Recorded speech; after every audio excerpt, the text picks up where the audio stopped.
Next, our one-on-one conversation with David Yepsen, Executive Director of the Paul Simon Public Policy Institute at the University of Southern Illinois in Carbondale. A noted expert in both politics and journalism, we get Mr. Yepsen's opinions on whether the mainstream media treats conservative candidates fairly and what his institution is now doing to help more women enter politics. This runs about 20 minutes. David Yepsen, Director of the Paul Simon Public Policy Institute at Southern Illinois University. Thanks for joining us again on the Illinois Channel. It's good to be back with you.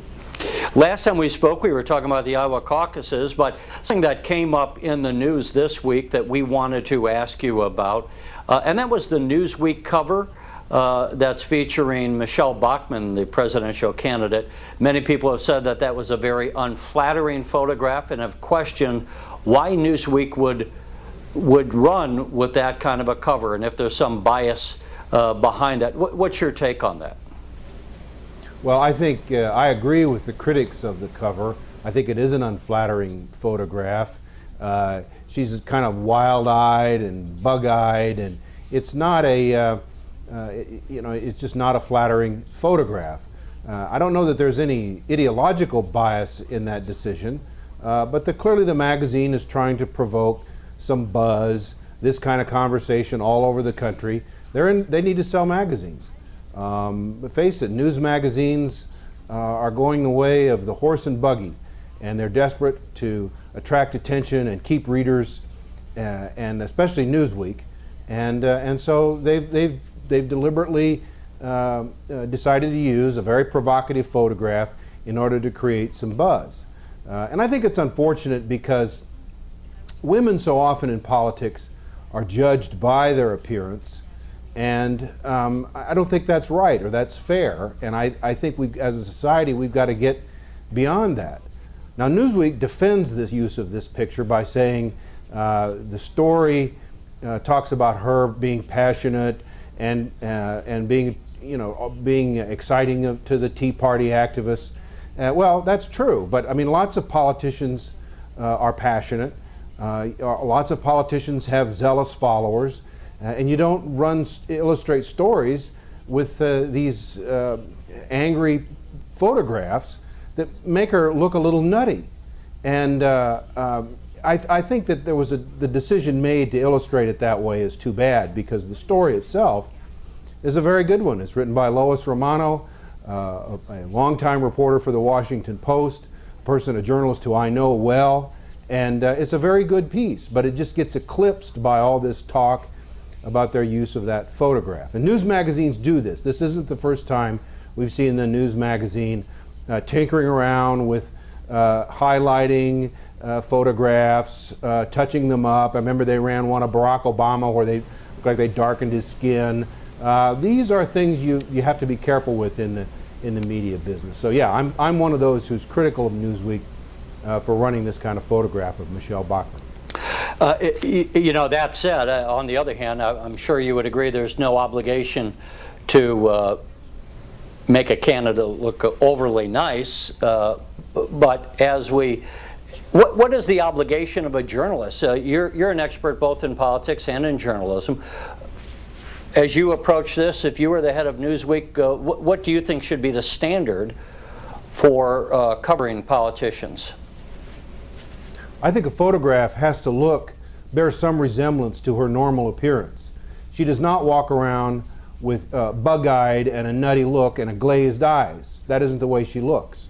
And so it has to bear some reflection to reality. You're right, it does not have to be a cheerleading piece. It does not have to be a professionally done profile piece, but by the same token, it shouldn't be unnecessarily derogatory or unflattering. I'm struck. This is one of the few times in our American history where we've had a woman be considered seriously. Of course, we had last time around Hillary Clinton. So women are moving more and more to the forefront. I should say, first time being seriously considered for president. we have more women governors. You and I remember when there had not been one. I think Dixie Lee Ray was the first female governor of Washington State, if I remember right, probably around 1970 or so. What do you think is does it matter that one is a female candidate for whatever office? Is the media supposed to treat them in any different way, or is it just we treat all comers the same? Well, I think ideally you want to treat all comers the same. And I dare say I can't recall in the 34 years that I've covered politics where a news magazine has run such an unflattering photo of a presidential candidate. The problem is that the American women candidates are still relatively new. We're still figuring out how to treat them, to be fair. And media people particularly are trying to sort out the do's and the don'ts. One of the problems in our society is women all too often get judged by their appearance. And so if you run a photograph that is unflattering to a female candidate, there's going to be some pushback that maybe a male candidate wouldn't get. But by the same token, as I just said, I don't think news magazines or news organizations, I should say, deliberately go out of their way to run a provocative photograph like this. And this isn't just something aimed at Republicans. This is the media trying to figure out how we get this right. How do we treat women? How do we not treat them as sex objects or as stereotypes? And it's a learning curve. I remember 4 years ago, you mentioned Hillary Clinton, when she ran for president, there was actually a piece in the style section of the Washington Post in which a reporter wrote about whether or not Senator Clinton was showing more cleavage.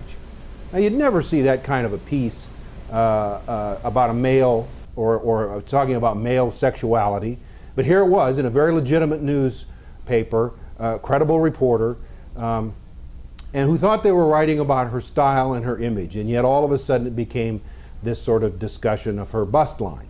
And that is just something we have to learn how to handle in society.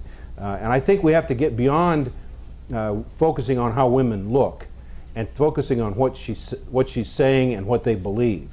Michelle Bachmann is an interesting figure in American politics. She is saying a lot of provocative things. She's leading something of a movement we call the Tea Party. They're having a big impact on American politics. That's where we ought to be as reporters, focusing our attention and working overtime to avoid stereotyping, to avoid treating her any differently than we would a male candidate. And frankly, that's hard to do, and we're still not getting it right.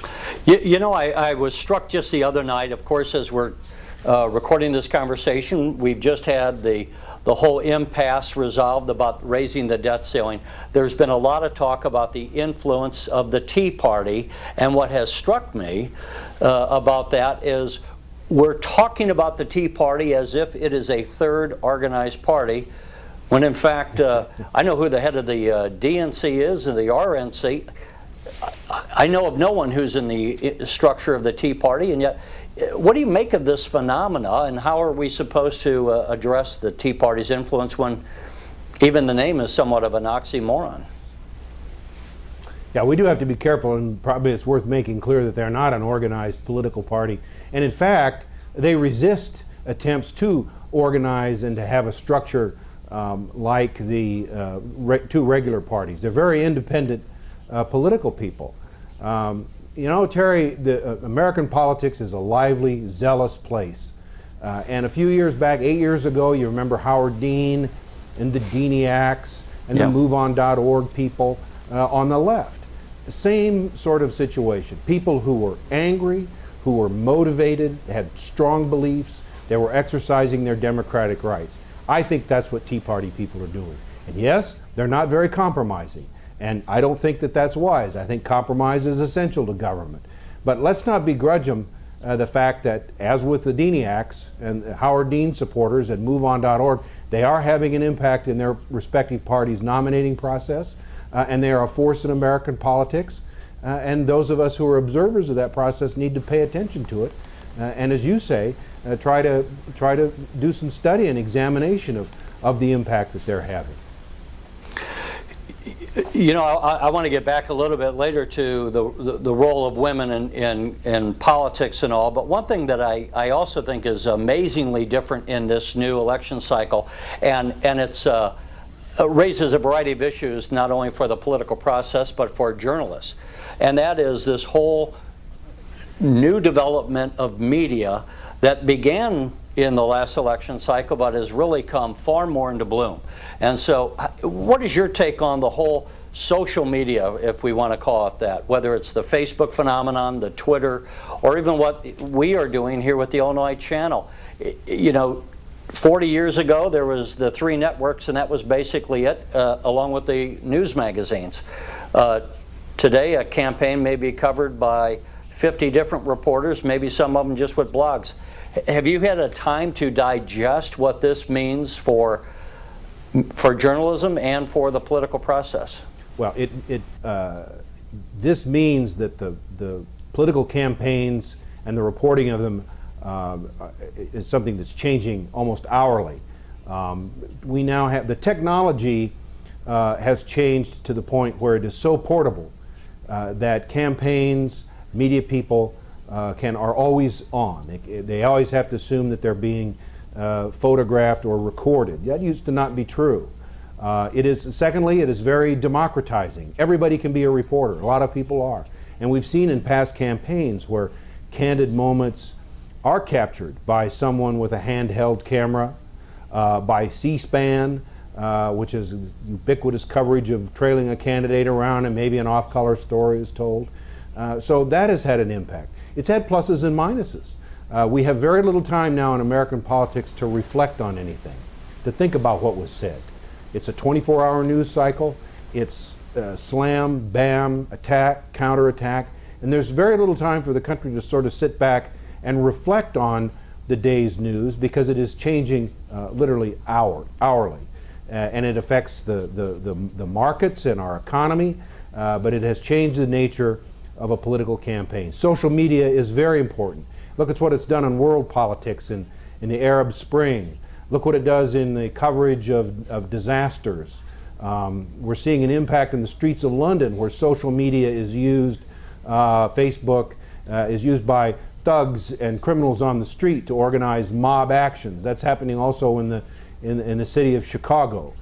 So social media is having a huge impact on our society, and not just in campaigns.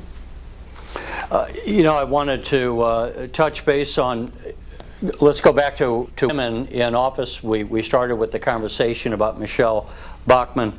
I'm told that the Paul Simon Public Policy Institute has also kind of given some emphasis on women in office, women in government.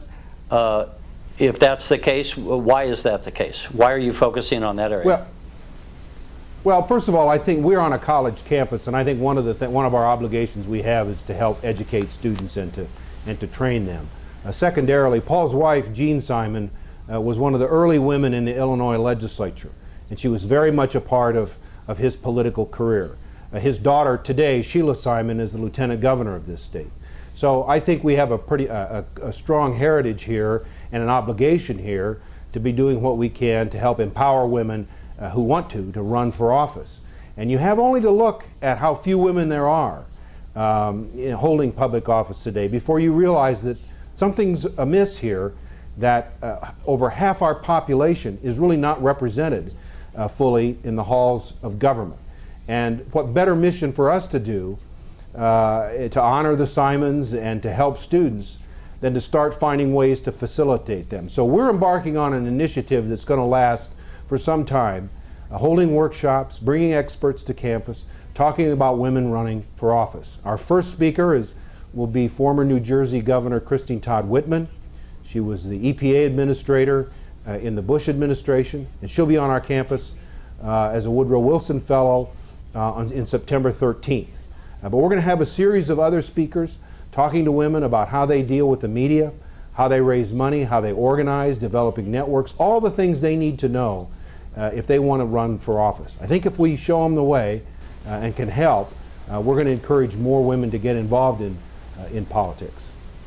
And people, I hear sometimes males say, what difference does it make if women are in politics? Does it matter that, is their gender an issue, or why should we focus on women per se? I don't think America can afford right now to have anybody in our population sitting off on the sidelines. Our politics are a mess. Our economy is a mess. We can't afford to be sidelining women. We can't afford to be sidelining people of color, minority groups. We've got to have everybody in the harness in this country pulling and pushing and moving us along. And if you think about it, it's really ridiculous to take all this talent that we have in women and minorities and just somehow discriminate against it or discourage it from being involved in politics. I mean, you look at Illinois politics, and a lot of men have made a mess of it. And so maybe women and having more women in politics can make an improvement, particularly here in Illinois politics. Let me jump to one last topic before we let you go. We just came through quite a standoff in American public policy, this whole debt ceiling issue. Some people are saying that the president is increasingly politically damaged from that, with some members of the Democratic Party increasingly critical of his performance and not providing more of an effective leadership to their liking. Do you think, having come through this recent past, is there going to be any chance of the president having any kind of opposition for the Democratic nomination, if not that, do you see him any further weakened as far as the general election that's coming up about 16 months from now? I think you're absolutely right. Much of Barack Obama's base has started to crack. No, I don't think you're going to see a challenge to his renomination from the left. I am surprised that it has not happened. This happened to Jimmy Carter in 1978 and 79 when the Democratic left was unhappy with him, and Senator Kennedy challenged him for the nomination. Wasn't successful. So I was sort of, for a while, was wondering if this wasn't going to happen. Now, because of that experience, many Democratic leaders are now saying, well, we can't, we just can't be challenging him for renomination because we might contribute to his defeat, as did happen with Jimmy Carter. But many Democrats who I talk to are very unhappy over health care, the war, tax policy, lots of things that have gone wrong for Barack Obama, not necessarily of all of his doing either, but there's just this bad feeling. Barack Obama is in political trouble. The results of the 2010 election confirm that. All the polling data shows that. The only question now is who the Republicans nominate to run against him. You can't beat somebody with nobody in politics. So the question is who they got. Who do the Republicans have that they can put up to run against him who might be a viable candidate? And that's why it's so important for us to pay close attention to this Republican nominating contest, because if the Republicans can have a healthy, constructive process and stay unified and nominate a candidate who's acceptable to independent voters in the center, they have a real chance of defeating Barack Obama. We're taping this on August the 9th. As we tape it, we're getting indications that Governor Rick Perry of Texas looks like he is going to get into the race. Have you had a chance to meet him or assess what kind of a candidate he would be? I've only met him one time. We've all watched Governor Perry for a long time because the governor of Texas is a governor of one of the largest states in America. He's been governor for a long time, and this is really his beginning of his big step onto the national stage.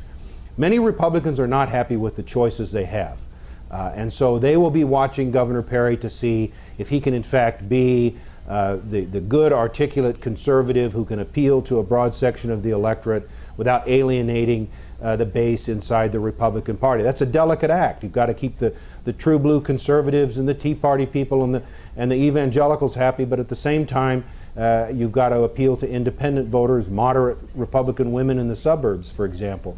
I don't know whether Governor Perry can do that, but it reflects this notion that Barack Obama is beatable if they find the right candidate, and a lot of Republicans have not been happy with their choices, and so here at this late hour they look to be pushing Governor Perry, encouraging him to to try to run. We'll see whether he does. One last question.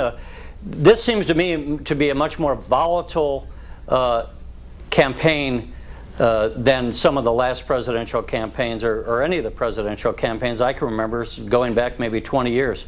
How does it feel that way to you, or not? Well, it is a volatile campaign. In a sense, all campaigns are volatile. But one of the things that makes this campaign different is it's being played out against the backdrop of these wars, this incredibly hard economy. Some people, we haven't seen this kind of economy for decades in this country. And all of this negativity, all of this is just poured into our lives on this social media that you've talked about, on the internet, on 24/7 cable. We are awash in information, and a lot of it is pretty hostile and angry and uncivil, and so it does really seem to be volatile, and it's difficult for thoughtful people to get a message through that clutter. And I dare say, I think many Americans are just tuning it all out. They've had it with both political parties. They were mad at the Republicans in 2006 and in 2008 and threw them out of office. They were mad at the Democrats in 2010 and threw them out of office. I think we're seeing on campus now many young people who are just not interested in politics, not participating. That was just the opposite of what we saw in 2008, where they came roaring into the electorate. We could see a very low turnout election here if a lot of Americans just say, to heck with them all. So it's a very interesting campaign to follow. Well, David Yepsen, we'll continue to follow it. We appreciate you taking the time to speak with us, and we're going to be keeping tabs on this race throughout the year, and hopefully we can speak again before too long. Okay, thank you. Thanks so much. You're watching the Illinois Channel, an independent nonprofit corporation formed to provide gavel-to-gavel coverage of Illinois state government and other public affairs events taking place across Illinois.